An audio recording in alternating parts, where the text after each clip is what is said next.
তুমি চলে যাওয়ার পর আমি অনেক চেষ্টা করেছি তোমার মায়া থেকে বেরিয়ে আসতে, কিন্তু আমি পারিনি। প্রতিবার আমি ব্যর্থ হয়েছি তোমার মায়ার কাছে। মনকে অনেক বোঝাতে চেয়েছি যে সেরে গেছে, তাকে ভেবে কেন দিনগুলো নষ্ট করছিস, কিন্তু আমি ব্যর্থ হয়েছি মনের কাছে।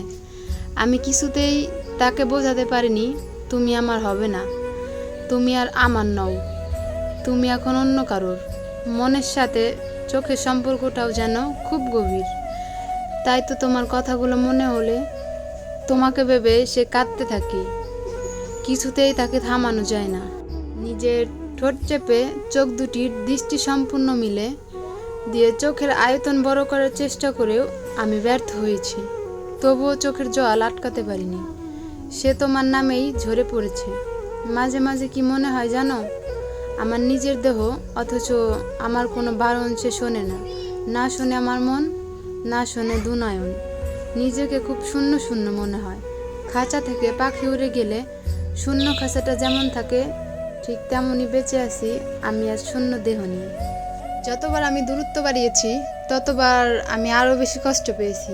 ভেবেছিলাম চোখের আড়াল হলে হয়তোবা মনের আড়াল করা যাবে, কিন্তু না, আমি পারিনি। আরও অনেক বেশি যন্ত্রণা অনুভব করেছি বুকের মাঝে। মন শুধু বলে, উঠেছ, দূরত্ব না বাড়লেও অন্তত তার মায়া মুখটা একবার হলেও দেখে যেতে, মন প্রশান্তি পেত। তোমার মায়া এতটাই ডুবে গেছি যে তুমি অন্য কারো হয়ে যাওয়ার পরেও তোমাকে আমি ভুলতে পারি না। আমি পারছি না তোমার খুব কাছে যেতে, পারছি না একটু দূরেও যেতে।